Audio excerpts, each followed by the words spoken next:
Ստացվում է, որ մենք ըստ էության ֆիլմարտադրության համար ներդրումների մինչև 35%-ի վերադարձի հնարավորություն ենք ստեղծում եւ այս կարգավորմամբ իհարկե մենք դրանից առաջ օրենսդրական լուծում էինք տվել հարցին, հիմա ուղղակի ընդհանուր օրենսդրական կարգավորումներով ճշգրտում ենք, թե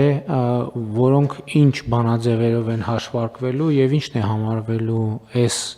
ծրագրի շրջանակներում եւ տրամաբանությամբ եւ բովանդակության համապատասխանող ներդրում, ինչը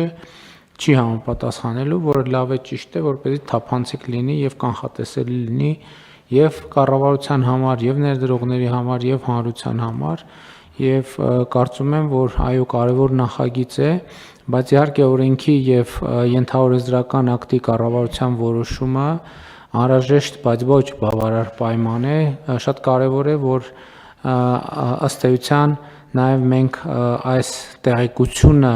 այս հնարավորության մասին տվյալը հասցնենք այն պոտենցիալ շահառուներին, ովքեր կարող են հետաքրքրված լինել Հայաստանի Հանրապետությունում նման գործունեություն ծավալելով, իհարկե մենք պետք է քաջալերենք, որ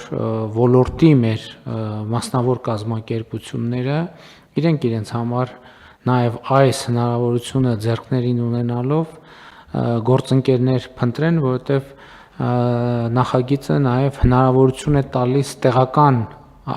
կինոարտադրողներին, որպեսզի նրանք գործընկերության մեջ մտնեն, այսինքն սա ըստ էության ակտիվ է նաև նրանց ձեռքում, որպես համաներդրում ըստ էության, որպեսզի իրենք կարողանան գործընկերային հարաբերություններ հաստատել պոտենցիալ գործընկերների հետ։